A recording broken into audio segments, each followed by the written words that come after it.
I got here as soon as I could. What's up? We're putting a team together and we need you. Cool, cool. What are we gonna do? We're gonna save the world. Huh? How are we gonna do that? You know, the regular way. I don't think I know what that is. It's like the world's about to be destroyed, but we swoop in and we stop that from happening. But how? Well, we depend on bravery and nobility and values. Oh, and friendship. You don't have a plan, do you? No, I don't, but I'm sure we'll figure out something along the way. Cool, I'm in.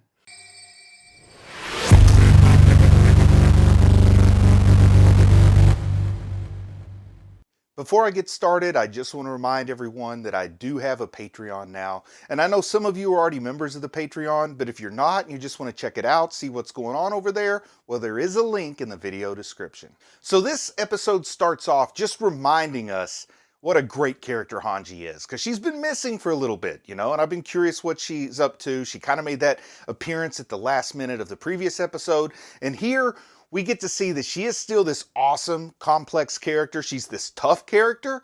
We see her taking out the last of the soldiers that were pursuing her. She's got a rifle that we only have to imagine how she was able to get that rifle away from somebody. But then we also see how conflicted she is and how much she cares about sort of the good of Paradis and the good of the Eldians. Like, you see that tear in her good eye that's running down her cheek as she pulls the trigger to get rid of that Jaegerist who's pursuing her, because she's in a position where you have to take him out so that her and Levi can be safe. But she doesn't feel happy about it. Like, she's not cheering the violence. She's not celebrating the violence because, of course, we always get into trouble whenever we celebrate violence here, right? But then we also see another skill set that Hanji has that maybe I wasn't expecting, but she's a pretty good field medic, because we see her stitching up all these terrible lacerations on Levi's face. Like, there's this one that's really impressive. It goes from his forehead completely, looks like maybe even full thickness through both his upper and lower eyelid, down across his cheek and through his upper and lower lip, down onto his chin. This incredible long scar. She puts pretty good stitches in there. If the stitches are straight, the surgeon's great. That's what they always tell me. So she does a pretty good job there in stitching him back up. I guess she has some kind of field medic kit or something. I was kind of wondering where she got a needle and thread out there, but she's a soldier. She probably has some kind of first aid kit for just a situation like that. But I also want to think about how tough, like what a tough customer Levi is going to look like after he gets back into action, and he's got this horrific scar going down his face, another one on his cheek. He's only got 3 fingers on one hand. Like, there's a character from a book, a series of books written by Joe Abercrombie called Logan Nine Fingers. And part of why we know he's tough is he only has 9 fingers. Like, he lost a finger in a battle somewhere along the way, and that makes him even more intimidating. We've got Levi 8 fingers. So if 9 fingers is scary, 8 fingers is even scarier, right? And I don't know if there's enough show left to see Levi back in action, but could you imagine turning the corner and having this human murder machine that just refuses to die looking at you through the scarred visage with the missing fingers, coming at you with some blades or something? Oh man, he's going to look gnarly, and gnarly's great for a fictional character. Now, in real life, I don't necessarily want a gigantic scar like Levi's going to have, but it's going to make him look like such a cool character. He's going to look tough. And we find out that's what Hanji's working on, or at least we get some insight into what Hanji's working on, when she manages to put Levi on this cart that she can pull along, and they team up, or they meet up. They haven't teamed up yet, but they managed to meet up with the cart titan Peak, along with Magath, the commander-in-chief, I guess, of the Marleyan forces. And even in his scarred, beaten state, like, he can't even walk. He has to be pulled around on this cart. But Levi's still defiant. He still states that what he wants to do is kill Zeke. That's going to be tough to do, because it seems like Zeke is in Aaron's possession, so to speak. So I don't know how you're going to get close to Zeke. Also, Zeke is in his final year of Titan shifting before he dies anyway. So it's like, if Levi wants to kill him, he's got to heal up and get on the ball, because he's got probably less than a year left. And how satisfying, I mean, maybe that's all that Levi needs. He doesn't care when he kills him. But if it was like day 365 of the final year and you kill him and you're like, yeah, but he's going to die in 3 hours anyway, I don't know if that gives Levi that satisfaction. But I love the defiance. The way that they face off with Magath is pretty impressive. And this is when Hanji starts to talk about exactly what she's thinking about. And the idea, introduces this concept that we've all probably heard of from Sun Tzu and the Art of War, but enemy of my enemy is my friend. So if they're both going to be facing against this rumbling that Eren has orchestrated, well, then that's a common enemy that could pull them together. And when talking about that common enemy, there's something that happens here that it's not terribly subtle, but maybe it didn't catch your attention or the meaning behind it. But I like to see this because Hanji says, well, Zeke, Levi says he wants to kill Zeke. Hanji says, but Zeke is, with Eren. I mean, the founding Titan. So in that moment where Hanji, a character I greatly respect, a character who I think has a lot of wisdom and intellect and knows how to approach the situation, she understands we can't think of this entity as Eren anymore. This entity has changed into something that is not Eren. This is totally different from Eren. We can't think of it as Eren because it might hinder our ability to oppose it. So she takes the Eren out of the equation, refers to the entity as the founding Titan, dehumanizes the founding Titan a little bit. Maybe that helps her face the idea that we're going to be destroying the founding Titan. We're not going to be destroying Eren, if that's her plan, is destruction. But I do like the idea that she's recognized this common foe. She realizes the answer is to build a collaboration between sides that were once enemies. They're going to work together to face this common foe. And this joining forces to fight against the founding Titan and the rumbling, well, that is, to me, kind of like the Watchman Theory, or the idea, the central theme behind the comic book Watchmen by Alan Moore. And I apologize, there's going to be some spoilers here about exactly what the comic's trying to do, though I'm not going to give you the details. But the idea is Ozymandias, the world's most intelligent man, well, his goal is to end the Cold War, the animosity between the United States and the Soviet Union in the 1980s by manufacturing a threat so great that the two would have to put aside their differences and work together for the common security of the world. I didn't know what Eren was going for with the rumbling. I had lots of different ideas, lots of different theories, but now I think it's really starting to take shape that what Hanji is suggesting to Magath is probably exactly what Eren was going for. That's also sort of reinforced by the fact that a couple weeks ago I just saw this video. It was like 100 facts about Attack on Titan. They were just facts on little screens that went by. There was no voiceover, no discussion, just random facts thrown out there. One of them was that Isayama was a big fan of Watchmen and was influenced by Watchmen. So that's where this is really starting to make sense. The Watchmen ending, create a common enemy that gets adversaries to join together and put aside their differences. In a more real world story, I remember hearing, like back in the 80s, a story about a baseball coach from like the 30s or something, Connie Mack, a Hall of Fame coach, manager, whatever you want to call him. I don't know exactly when he was most active, but it was like when the A's were still in Philadelphia. The Athletics were in Philadelphia, not Oakland. So that's a while back. But he had a team where everybody just hated each other and they couldn't play as a team and they couldn't get along. So Connie Mack, as the manager, as the coach, decided he would be such an a-hole, such a jerk, such a d-bag, that the team would come together. The one thing that would unify the team was how much they hated their manager. I don't think it worked out so great for Connie Mack that season, but it kind of worked out okay for Ozymandias, though maybe not. You got to read the comic and decide for yourself.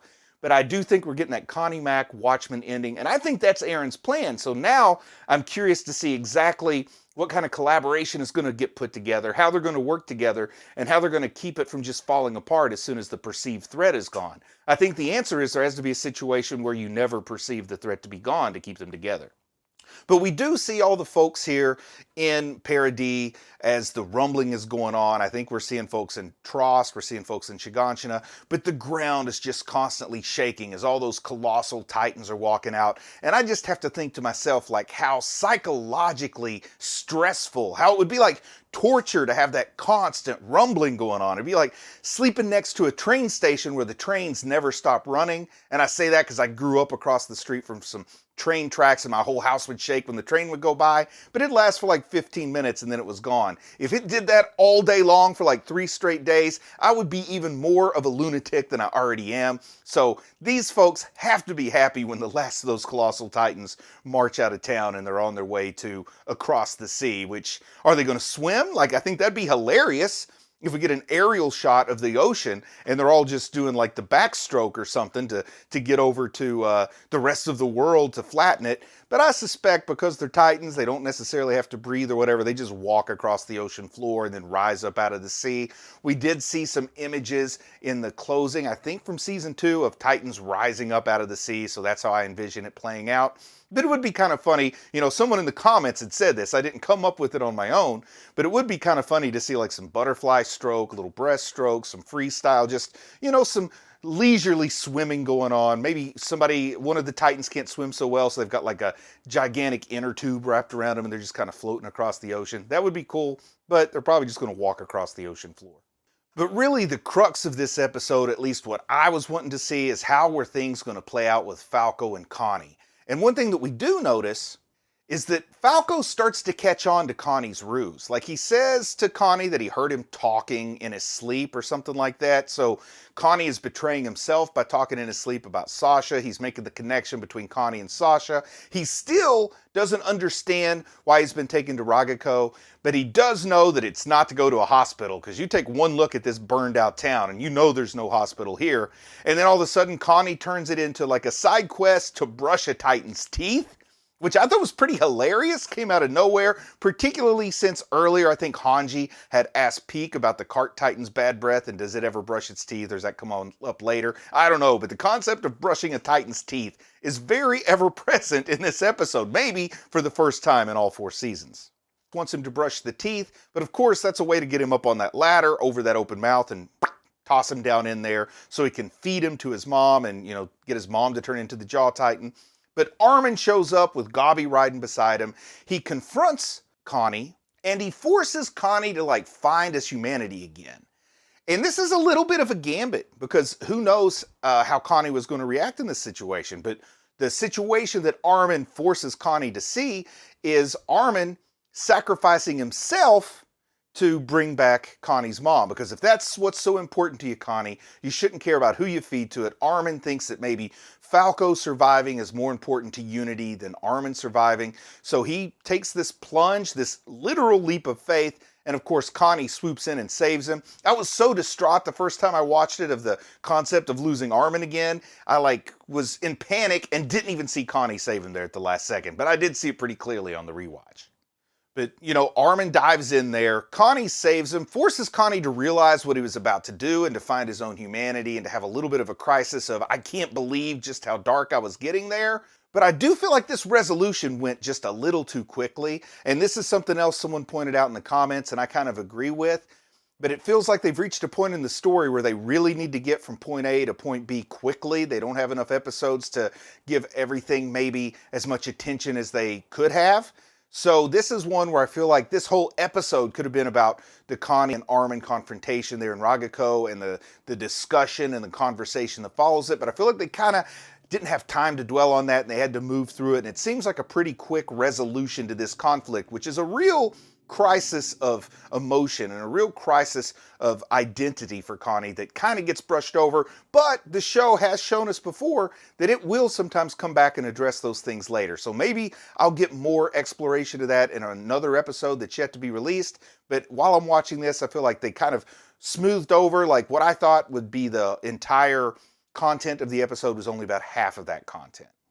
And then, of course, we see the first realization. Gabi mentioned something about the Jaw Titan to Falco because of the amnesia that one suffers when they first get this shifting ability. Falco didn't realize he was the Jaw Titan, but she mentions it to it. He asks about Gaillard is how I pronounce it, or Galliard, Porco. That's an easy one we can all agree on. So I'm kind of curious to see when we do get Falco first exploring this shifting ability and coming to terms with that, which is going to have to be quick by the way that this episode ended. We do get an interesting little scene in a hospital. We get Mikasa confronting Louise about her scarf. And I had all these grand ideas for what could happen with Mikasa's scarf when I saw the last episode. And it looks like none of those are going to play out. But it does give us an interesting moment to sort of juxtapose Mikasa with Louise. Louise looked up to Mikasa much the same way that Kaya perhaps looked up to Sasha. Louise says she went into the military because she wanted to be like Mikasa, but she misunderstood, I think, the lessons that could be taken from Mikasa's character, because she thinks that being a Jaegerist is having that kind of blind loyalty to Eren that Mikasa does, but they're actually taking very different approaches to this situation with Eren, where Mikasa wants to save Eren from himself, perhaps, but Louise just wants to blindly destroy the world in Eren's name. So even though they have this common genesis, and it's like Louise is trying to make us see her as another version of Mikasa, or a next generation Mikasa, we see that they're actually very different when the poo-poo hits the fan, so to speak. And it also looks like Louise is a goner. She's got a pretty bad injury. They can't take the shrapnel out of her. She's probably lying on her deathbed here. And in a chilling conversation, we see that Mikasa has no sympathy. She came to get that scarf. You are going to give me that scarf, Louise. I promise you. So Louise gives her the scarf and she's gone. So that shows Mikasa does still have some sentiment tied up into all of this. I don't think that was any question. But, you know, she did look like perhaps she was going to discard the scarf at one point. Eren was going to discard the scarf. That's where Louise got it. And there is, you know, that does give Louise a function to serve in this story beyond just showing us two different paths Mikasa could have followed. But she also preserved that scarf, got it back into Mikasa's hands. And it's sort of a statement that, yeah, we put this scarf on this character who wants to be the next Mikasa, but Mikasa takes that scarf away to say, no, she's definitely not the next Mikasa. And in fact, we've still got the real deal Mikasa with us right now. Mikasa is not out of this story yet. We get to see Flock. And you know, Flock had made his despotism pretty clear in the last episode, but just in case anybody was still in denial about what Flock is becoming, well, he gives us this incredible tyrannical fascist dictator speech from a balcony. I mean, that speech from the balcony, if we're going to go back to some World War II imagery, which seems to pervade this, well, that makes me think of Mussolini, like the famous Mussolini speech from the balcony saying, I am the strong man. And that is Flock here claiming to be the strong man, addressing the crowd from the balcony, really showing that he has become this egomaniacal despot and dictator. He claims he's doing this in Eren's name, but of course nobody has heard his formal endorsement from Eren. However, I start to think that just as the founding titan is providing the non-human adversary that's perfect to unite the two sides of this war, to get them to collaborate and to work together and to have peace, well, Flock might be the perfect human component to this, because Flock is easily becoming someone who can be equally despised by both the Eldians and the Marleyans, both the folks from Paradis and the folks from the rest of the world. He is the kind of dictator that can turn his own people against him, much like Mussolini did. If you don't know how things turned out for Mussolini, spoiler, not great. We also finally get to see our reunion between Annie and Armin. I've been looking forward to it. It was kind of a fun reunion because they were reunited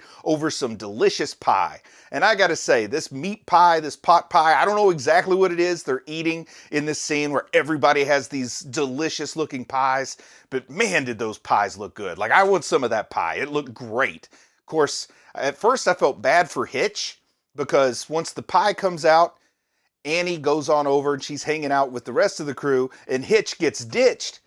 But every cloud has a silver lining, because now Hitch, she got that whole pie to herself. She doesn't have to share. Now she says, I can't eat this whole pie by myself. I think that's a quitter's mentality, Hitch. You start off one pie at a time. How do you eat a whole pie? One slice at a time. Just don't stop. It'll get more delicious with every bite. You got some leftovers. Hey, wait 4 or 5 hours. You got a little snack ready. But I do like how Armin is sort of letting it slip that he suspects Annie has come out of her shell because the hardening's been undone, and they're all having this like little debate about it, like people are not expecting Annie to be free. Some of them might even be worried about this idea, but it just so happens that Annie has her hood pulled up and she's sitting next to them. Of course, she's somewhat disguised, so she can sneak up on them, but she knew exactly what she was doing. She wanted to get close to Connie and company and Armin and company, so she came over there and took that bench and left a note for Hitch. And it's a fun reunion because she's come out of a coma, she's hungry, and as I've said, this pie looks delicious. But oh my goodness, if Connie doesn't just start roasting her like you wouldn't believe, about stuffing her face and looking like a pig. And you can tell that Connie's trying to refine like what used to make Connie Connie. He said he wanted to be a grand soldier that his mother could be proud of, and that doesn't involve killing a little kid or killing your friend. But he wants to regain some of that magic from Sasha. So maybe he's looking for Sasha in these actions out of Annie, because Sasha loved nothing more than she loved delicious, delicious food and stuffing her face like a pig.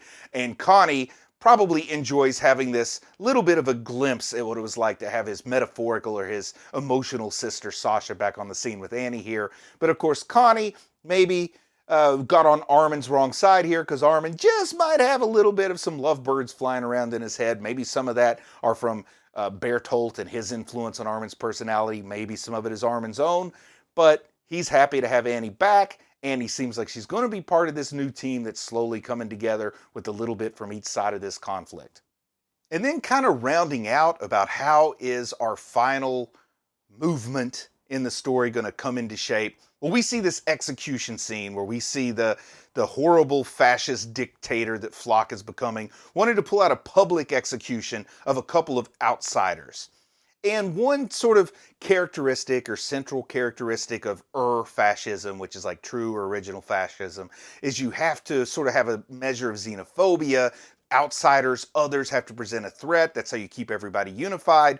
So this public demonstration is probably there to try to A, instill fear in people around him, and then B, try to unify them in a hate towards the outsiders. With Yelena, I can understand. Yelena did have a role to play. She did know that she was getting into some treacherous waters with Zeke and the euthanasian plan. But Onion Capon, he was just really trying to do what was right. He had sympathy. And seeing these two here getting ready to be executed, it really does kind of show the difference between the two towards the viewer and people that understand the difference in those two characters versus Flock, who just sees them as other or outside.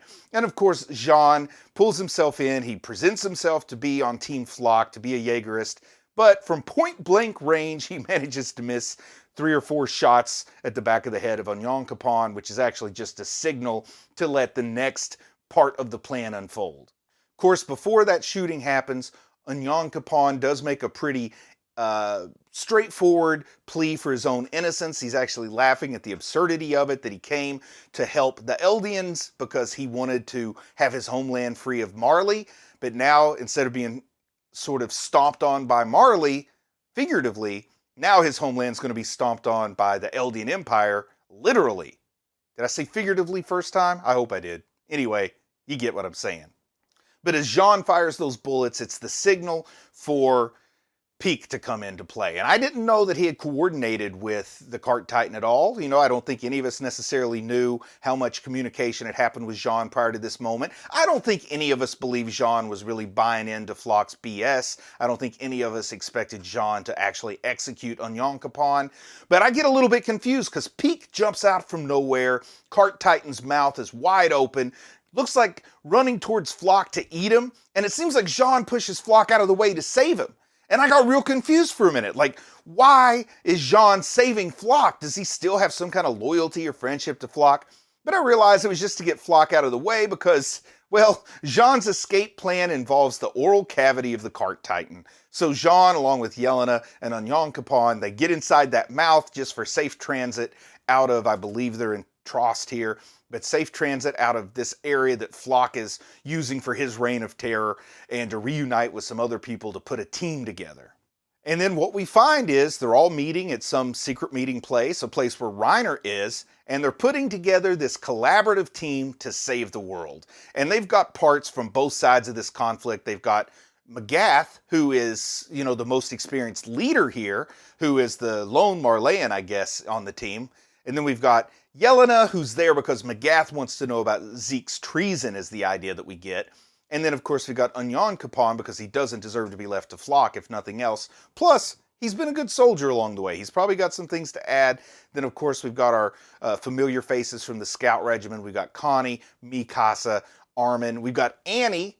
And then we've got Falco, and we've got Gabi. So we have 4 Titans here. Wait, we got the Jaw Titan, the Colossal Titan, the Armored Titan, and the Cart Titan. So we got 4 Titans here on this team, along with Magath for his military leadership, with Hanji and her extended knowledge of Titans, Levi, the world's leading Titan killer if he can get back on his feet, and Mikasa. We've got this good collaborative team. I just don't know what they can accomplish. I don't know how they can possibly set the rumbling off course, but I'm seeing that this is the key to world peace, I believe, from Eren, is to get everybody so afraid of the rumbling, so afraid of the founding Titan, that they have no choice but to work together and to get along for the sake of their own survival. They have to ensure the survival of their enemies. And of course, Annie wakes Reiner up in the most uncomfortable way possible, kicks him in the face, and seeing Reiner and the look on his face and the look in his eyes when he sees Annie, it's kind of nice to think of the difference between the look in his eyes and the look on his face when he first saw Eren back in Liberio. So we're kind of going a little bit of full circle here. Maybe Reiner can refine some confidence and strength in this renewed purpose that this team is putting together. We'll just have to wait and see. But with that, I'm just going to say that I can't wait for the next episode. From what I understand, the story is going to go in a very different direction. I've read some online speculation that this episode might be a lot of people's final episodes because it's going to be really different starting with the next episode. I can't even comprehend how it's going to be really different, but I do think we're going to go towards that Watchman ending. I have no idea what this collaborative team is going to do to save the world. I don't know how they're capable of it, but I want to see them try. So with that, I'm going to say I'm proud of you for watching anime, and I'll talk to you again soon. I just want to say a big thank you to everyone who supports the channel on Patreon. It really means a lot to me. If you might be interested in Patreon perks like early access to videos, uncut reaction videos, ad-free videos, and the opportunity to vote on which anime will be covered in the future, then click on the link in the video description. Thank you.